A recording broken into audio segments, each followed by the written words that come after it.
பிறவி தந்தெனக்கு எங்க வீட்டகல நின்றாய். எத்தனை அன்னையேனும் எத்தனை தந்தையேனும் எத்தனை பிறவி வருமோ. ஈசனே சிவகாமி நேசனே எனை இன்றத்தில்லை வாழ்வு நடராசமாணிக்கமே.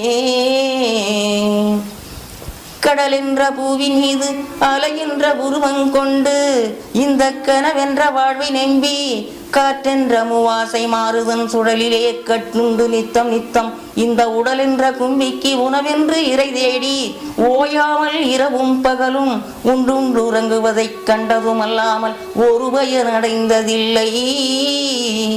தடமென்ற மிதிகரையில் பந்தவாசங்களேனும் தாமரை பின்னலிட்டு தாய் என்று சே என்று நீ என்று நான் என்று தமையனே இவ்வண்ணமாய் இடை நின்று கடை நின்று ஏனென்று கேளாதிருப்பதும் உந்தன் அழகாகும்.